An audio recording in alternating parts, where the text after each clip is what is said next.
Selamat pagi, Suster.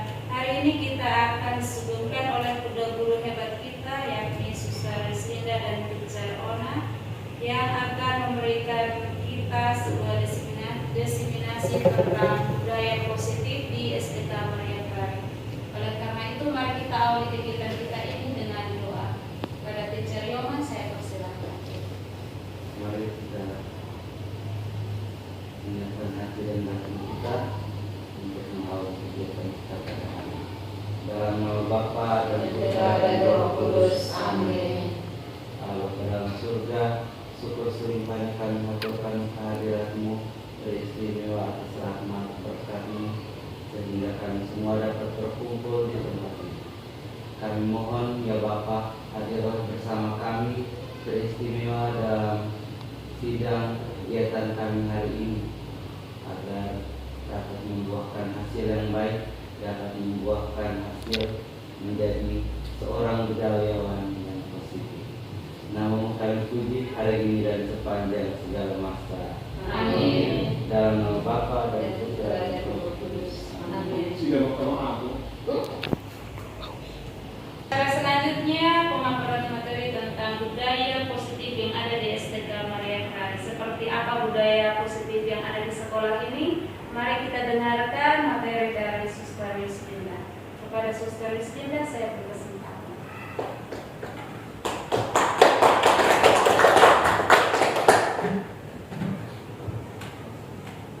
Baik, sekali lagi selamat pagi untuk kita semua. Selamat pagi, Suster.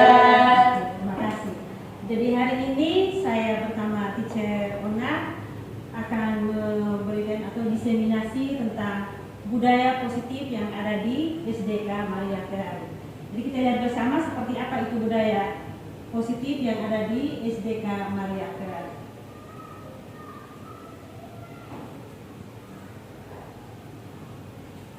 Saya minta kita senyum selama 30 menit ke depan. 30 detik. Oke. Jadi budaya positif itu kita mulai dengan diseminasi di mana menghargai siapapun yang menjadi pendengar yang baik. Seorang guru yang baik harus memiliki kemampuan dalam mewujudkan budaya positif di sekolah. Budaya positif tersebut dapat dijalankan dengan menerapkan konsep-konsep inti seperti yang pertama, disiplin positif, motivasi perilaku manusia, keyakinan sekolah atau kelas, kebutuhan dasar manusia, posisi kontrol restitusi, dan segitiga restitusi. Jadi budaya positif itu mencakupi ada 6 komponen ini. Kita lihat secara detail apa itu disiplin positif.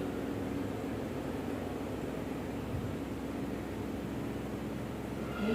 Disiplin positif merupakan suatu cara menerapkan disiplin yang mengajarkan anak untuk bertanggung jawab dan menumbuhkan kesadaran diri berdasarkan nilai-nilai kebajikan.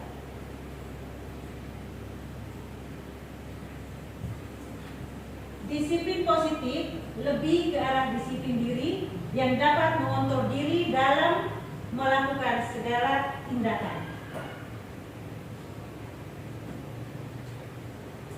Disiplin positif juga disiplin diri dapat membuat murid memahami dan menyadari berdasarkan motivasi internal, bukan akibat paksaan, ujian atau hukuman. Ini berasal dari diri sendiri, kebebasan dari diri sendiri, bukan ada unsur paksaan.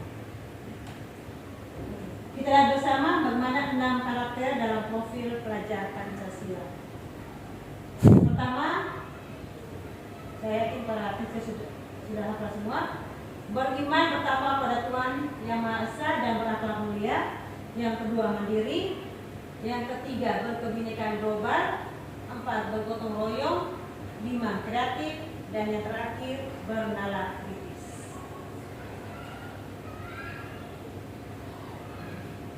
Yang tadi sudah disiplin positif, sekarang kita ke motivasi perilaku manusia. Seperti apa? Kita lihat bersama. Jadi ada 3 motivasi perilaku manusia. Yang pertama itu untuk menghindari ketidaknyaman atau hukuman. kedua, untuk mendapatkan imbalan atau penghargaan dari orang lain. Dan yang ketiga, untuk menjadi orang yang menginginkan dan menghargai diri sendiri dengan nilai-nilai yang mereka percaya.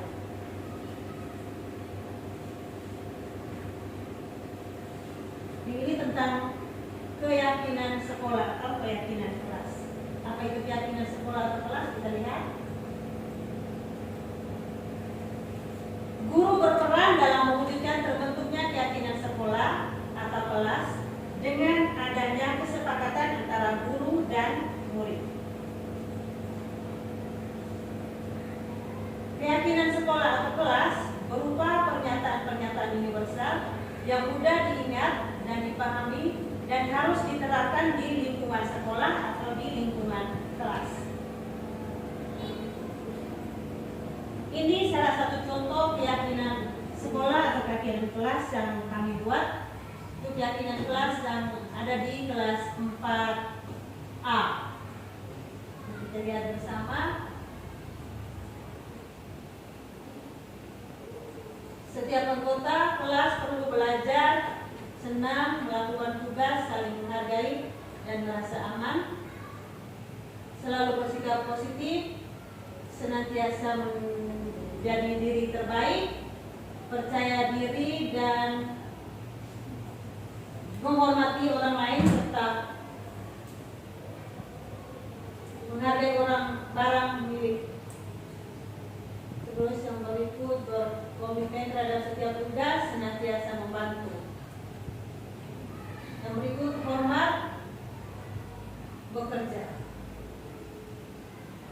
Lihat di sini poster untuk keyakinan kelas. Bekerja sama menjaga kebersihan kelas. Yang kedua, menjaga dan meletakkan barang sesuai tempatnya. Saling peduli, menghargai dan membantu satu sama lain.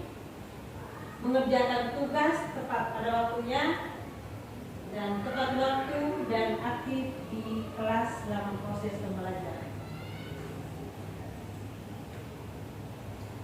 Yang berikut kita lihat tentang kebutuhan dasar manusia. Jadi kebutuhan dasar manusia juga salah satu perihal yang kita laksanakan mengenai berhubungan dengan budaya positif.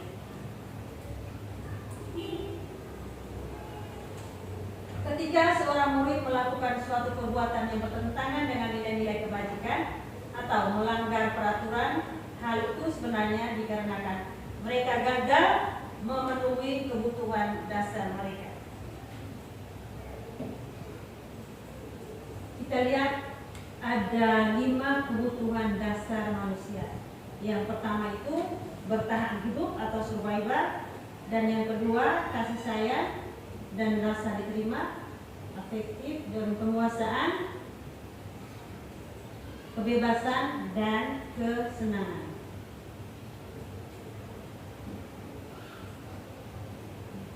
Next, tentang posisi kontrol restitusi.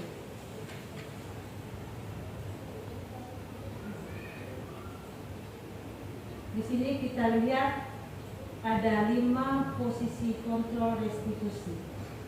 Di sini kita sebagai seorang pendidik atau sebagai seorang guru, kita memiliki 5 posisi kontrol ini. Jadi kita sebagai seorang guru, kita bisa melihat diri kita di mana posisi saya dari 5 kontrol restitusi. Jadi yang pertama itu kita lihat guru sebagai penghukum.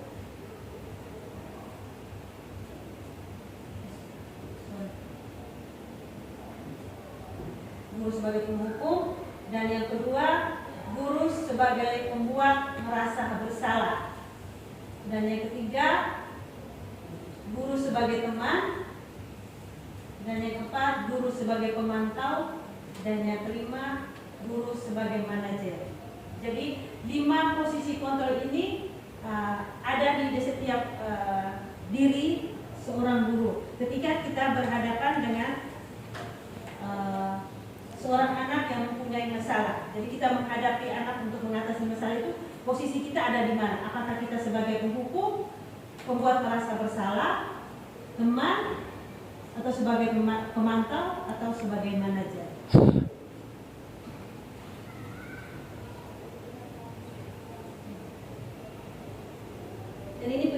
kelanjutan dari 5 posisi kontrol guru tadi.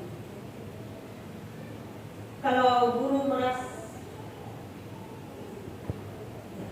itu dengan menghardik, menunjuk-nunjuk, menyakiti atau menyindir, itu kita sudah termasuk di penghukum. Kalau perempuan merasa bersalah, itu berceramah dan mengatakan seharusnya. Ya, ketika kita berhadapan dengan anak yang bersalah, kalau kita mengeluarkan kata-kata ini berarti menghardik atau kamu tidak melakukannya, awas ya. Ini kata-kata ini kita sudah dalam posisi penghukum. Dan yang berikut adalah pembuat merasa bersalah, itu sudah disebut tadi. Dan posisi kita juga sebagai teman, di mana membuatkan alasan-alasan untuk muridnya. Dan yang keempat itu pemantau, itu kita menghitung dan mengukur. Dan yang terakhir adalah posisi sebagai manajer, di mana kita mengatasi sebuah masalah itu dengan mengajukan pertanyaan-pertanyaan atau menanyakan keyakinan kelas yang kita sudah sepakat.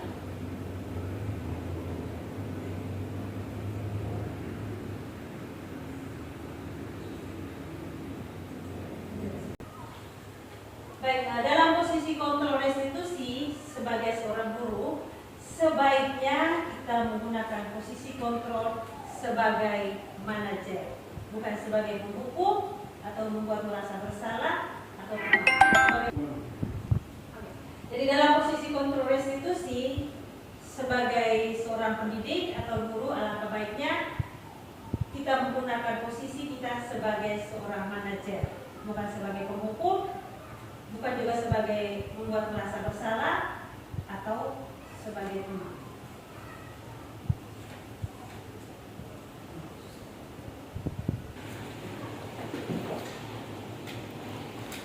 Jadi sebagai manajer, guru dapat berbuat sesuatu bersama murid, mempersilakan murid, tadi sudah. Jadi sebagai manajer, guru dapat berbuat sesuatu bersama murid, mempersilakan murid bertanggung jawab dan mendukung murid agar dapat menemukan solusi. Bukan kita membuat anak merasa bersalah, tapi kita membimbing anak untuk menemukan solusi atas masalah yang dihadapi oleh anak tersebut.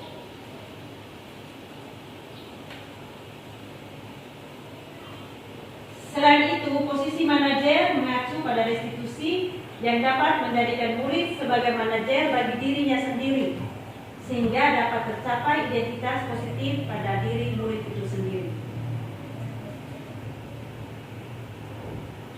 Oke, yang berikut kita masuk materi segitiga restitusi, nanti dipakai oleh Teacher Ona.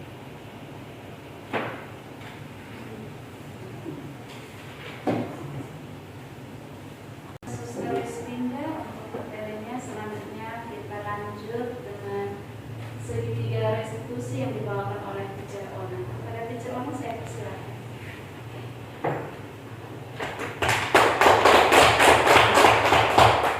Baik, terima kasih atas kesempatan yang diberikan. Sebelum saya punya sanksi, punya hukuman, tetapi kalau keyakinan kelas itu tidak boleh punya hukuman atau sanksi kepada anak. Kalau anak berbuat salah, berarti kita menggunakan tahapan-tahapan pada segitiga restitusi. Kemudian untuk keyakinan kelas, selama ini apa yang kita sudah buat tentang keyakinan kelas berarti harus dari adanya peraturan kelas. Kemudian kita sama-sama membuat kalimat positif. Misalnya peraturan kelas kita itu adalah harus datang tepat waktu. Itu tidak boleh dipakai. Kata harus itu bukan kalimat positif. Jadi nanti kita dari peraturan kelas kita merujuk pada kalimat positif, yaitu datang tepat waktu, tidak boleh ada kata harus. Ya, karena kalau harus itu masuk peraturan dan punya sanksi. Setelah itu kita beritahukan, setelah kita membuat keyakinan kelas bersama, baru kita sama-sama buat dalam bentuk poster yang lebih besar dan ditempelkan. Jadi kalau anak sudah berbuat salah, kita tinggal tanya keyakinan kelas apa yang sudah dia langgar. Kemudian kita tanya solusinya seperti apa. Kemudian sama-sama dengan teman-teman kita mencari solusi dari permasalahan tersebut. Jadi seorang guru yang baik harus memiliki kemampuan dalam mewujudkan budaya positif di sekolah.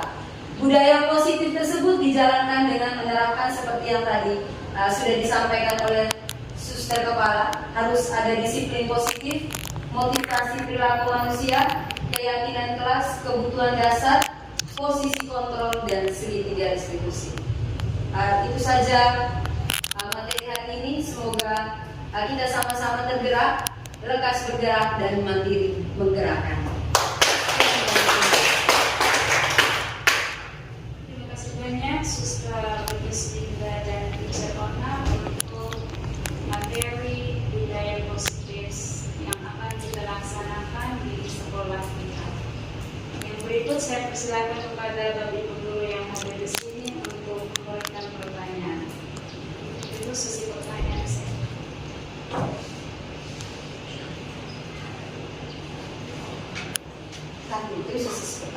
Terima kasih Suster Linda dan Teacher Ona untuk materi budaya positif hari ini. Kepada Bapak Ibu guru hebat yang hadir di sini, saya memberikan kesempatan untuk memberikan ulasan singkat mengenai ataukah beberapa pemikiran mengenai budaya positif yang sudah kita dengarkan hari ini. Teacher Yoman, saya persilakan. Baik, terima kasih. Pertama-tama saya ucapkan terima kasih untuk hasil dari presentasi Suster Linda dan Teacher Ona, karena dari hasil presentasi ini saya melihat atau saya belajar bahwa ada hal baru, ada pengalaman baru, ada pelajaran baru yang kami ambil, yang saya petik dari presentasi ini. Yang pertama, bahwa keyakinan kelas, keyakinan bersama itu perlu dibangun sejak awal pertemuan kelas. Sejak awal kita mulai membimbing anak-anak ini. Itu yang paling utama. Yang kedua, saya juga belajar akhirnya ternyata ada cara yang lebih baik untuk mengatasi setiap masalah ataupun kejadian-kejadian yang terjadi di sekolah ataupun di kelas. Itu saja, sekian. Terima kasih Teacher Yoman. Saya kembalikan kepada Teacher Ona tanggapan dan hasil akhir dari kegiatan ini. Terima kasih. Baik, mungkin masih ada teacher yang ingin memberikan ulasan. Oke, Teacher Christina, silakan. Terima kasih atas kesempatan yang diberikan. Pertama, saya juga menyampaikan apresiasi kepada suster dan teacher yang sudah mempresentasikan materi tadi. Dari hasil presentasi yang disampaikan, yang ada hal baru yang saya dapatkan, apalagi sebagai seorang guru baru. Misalnya tadi, biasanya yang saya tahu di dalam kelas, saya itu sebagai seorang guru, saya seharusnya hal baik yang harus saya tempatkan sebagai pendidik itu apa di dalam kelas. Misalnya saya harus sebagai guru, saya harus menempatkan diri sebagai seorang pengajar. Lalu tadi biasanya di dalam kelas saya itu lebih banyak menerapkan aturan kelas, bukan keyakinan kelas, dan itu hal baik yang saya dapatkan tadi. Itu saja. Dan terima kasih. Terima kasih atas ulasan Teacher Christina. Sekarang sebelum menutup kegiatan kita hari ini, saya minta Teacher Yusri bisa menutupnya dengan doa. Kesempatan saya berikan. Baik, Teacher Christina, terima kasih atas ulasan yang sudah diberikan kepada kami. Sebelum mengakhiri ini, saya minta Teacher Lani untuk menutupnya dengan doa. Kesempatan saya berikan kepada Teacher Lani. Marilah kita berdoa. Di dalam nama Bapa, Di dalam nama Bapa dan Roh Kudus. Amin. ya Bapa di dalam surga, terima kasih atas segala berkat-Mu. Kami semua boleh berkumpul di sini dan Teacher Ona dan Suster telah memaparkan beberapa hal yang berkaitan dengan sikap positif sebagai seorang guru. Semoga apa yang dipaparkan oleh Suster dan Teacher hari ini menjadi pelajaran baru yang bisa kami terapkan di dalam menjalankan tugas kami sebagai guru. Semua doa ini kami haturkan kepadamu yang terang Yesus Putramu, ini dan sepanjang masa. Amin. Dalam nama Bapa dan Putra dan Roh Kudus. Amin.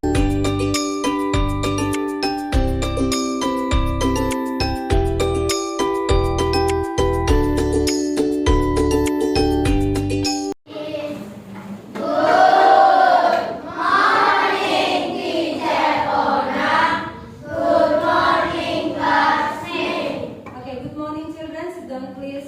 Thank you, Teacher Ona. Baik anak-anak. Selamat pagi anak-anak. Selamat pagi, Teacher. Apa kabar hari ini? Luar biasa dan tetap semangat. Luar biasa semangat paginya. Sudah berdoa? Belum. Oke, sebelum mengawali kegiatan kita pada pagi hari ini, mari kita awali dengan doa. Semua berdiri, kita berdoa bersama. Prayer position, please. Let us pray in the name of the Father, the Son, and the Holy Spirit. Amen. O most sacred heart of Jesus, I offer you today Immaculate Heart of Mary, Mother of the Church, wide journey of Christ, the prayer nations, the joys and prayers of the sick, to prepare our sins and to save all men in the grace of the Holy Spirit, to the glory of the Lord Father. Amen. In the name of the Father, the Son, and the Holy Spirit. Amen. Oke, sit down please. Thank you, Teacher Ona. Nah anak-anak, pagi ini kita berjumpa kembali di awal semester yang baru. Sebelum kita memulai kegiatan kita pada pagi hari ini, teacher ingin bertanya dulu. Jadi sebelum memulai pembelajaran, teacher ingin bertanya, menurut kalian, kelas seperti apa yang kalian impikan? Jadi teacher tanya, kelas seperti apa yang kalian impikan? Yang mau jawab, silakan angkat tangan. Coba, Filos, kelas seperti apa yang Filos impikan? Kelas yang bersih, suaranya harus yang lebih besar. Coba, Fania, kelas seperti apa yang Fania impikan? Kelas yang nyaman. Kelas yang nyaman. Coba, Daren. Kelas yang tidak ada pembulinya. Kelas yang tidak ada pembulinya. Amel. Kelas yang sopan. Kelas yang sopan. Grace. Kelas yang jujur. Kelas yang jujur. Naldi. Kelas yang menyenangkan. Kelas yang menyenangkan. Coba Rio yang terakhir. Kelas seperti apa yang Rio impikan? Ayo. Kira-kira Kelas Rio yang impikan sopan. kelas yang sopan. Ada lagi? Coba Valentino yang terakhir. Kelas yang kompak. Kelas yang kompak. Nah anak-anak, tadi kalian sudah menyebutkan seperti apa kelas yang kalian impikan. Ada yang bersih, ada yang sopan, kelas yang jauh dari pembulian, kemudian kelas yang nyaman, kelas yang kompak. Nah, setelah kalian menyebutkan kelas yang kalian impikan, menurut kalian, saya tanya lagi, menurut kalian bagaimana cara kalian mewujudkan kelas yang kalian impikan? Siapa yang bisa jawab? Ayo, coba Igo jawab. Bagaimana caranya? Dengan cara menjaga kekompakan antara guru dan siswa. Dengan cara menjaga kekompakan antara guru dan siswa. Tepuk tangan dulu untuk Igo. Ada lagi yang lain? Coba Naldi. Membuat kesepakatan kelas. Dengan membuat kesepakatan kelas. Tepuk tangan untuk Naldi. Nah, yang dijawab oleh Naldi benar. Cara mewujudkan kelas yang kalian impikan, berarti kita membuat kesepakatan ke kelas. Kesepakatan atau yang biasa disebut dengan nama lain itu keyakinan ke kelas. Nah, sekarang teacher tanya lagi. Kira-kira siapa yang tahu apa itu kesepakatan kelas? Coba, siapa yang tahu itu kesepakatan kelas? Siva. Hal-hal yang disepakati dan diyakini oleh warga kelas. Oh, luar biasa. Tepuk tangan dulu untuk Siva. Benar yang disampaikan Siva bahwa kesepakatan kelas itu hal-hal yang sudah disepakati dan sudah diyakini oleh seluruh warga kelas. Kamu tahu tidak warga kelas itu siapa saja? Guru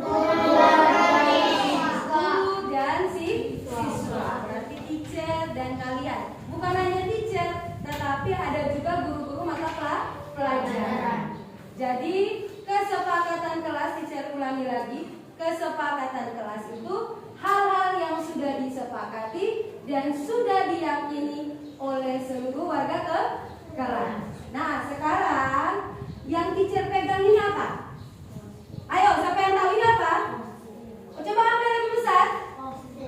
Post-it. Siapa lagi? Ayo semua. Ini apa? Post-it. Apa? Post-it. Masih semangat? Masih. Kalau masih semangat, teacher cek dulu. Mana semangatmu? Semangatku. Nah, kalau semangat ini berarti kita sudah bisa membuat kesepakatan ke Kelas. Sekarang teacher bagi. Aturannya saat teacher membagikan kertas ini, kalian menuliskan kesepakatan kelas yang sudah kalian bicarakan atau yang sudah kalian sebutkan tadi.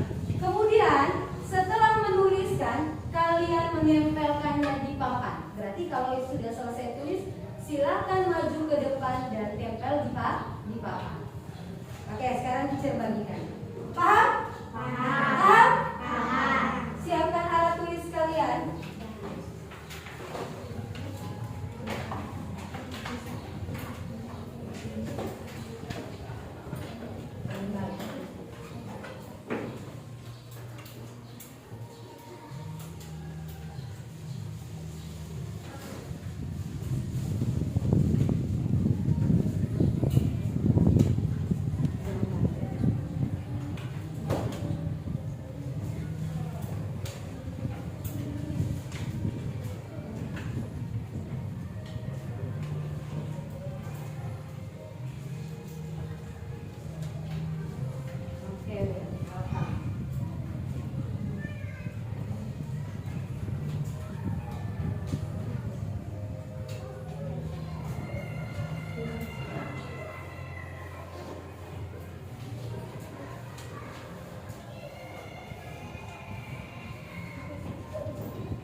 Oke, silakan ditulis. Kalau sudah ditulis, silakan tempel di depan. Ayo, tulis sudah. Silakan ditulis.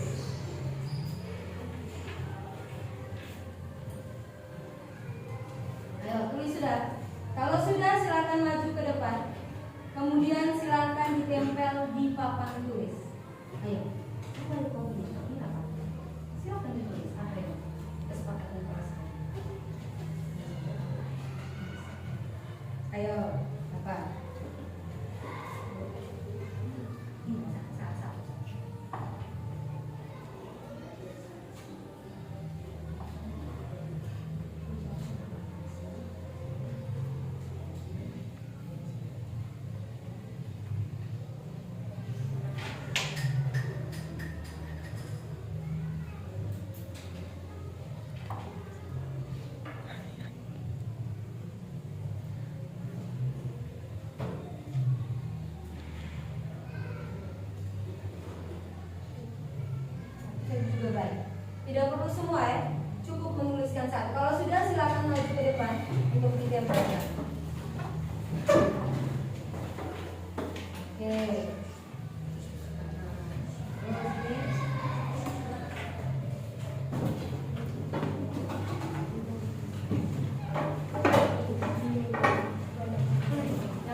besar, kemudian kita tempelkan supaya semua bisa lihat dan semua bisa ikuti kesepakatan yang sudah kita buat.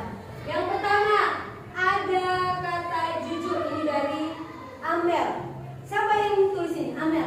Coba Amel jelaskan jujur dalam hal apa?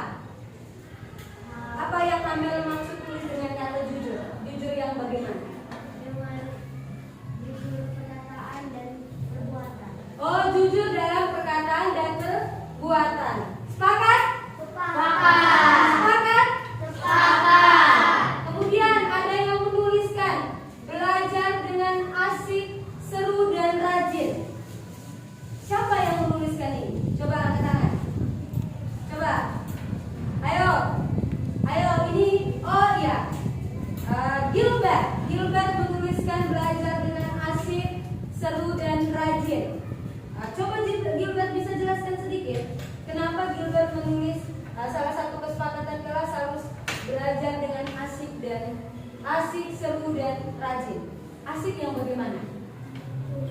Ayo. Asik yang bagaimana? Ayo. Yang belajar yang menyenangkan dan tidak belajar di kelas terus-terus.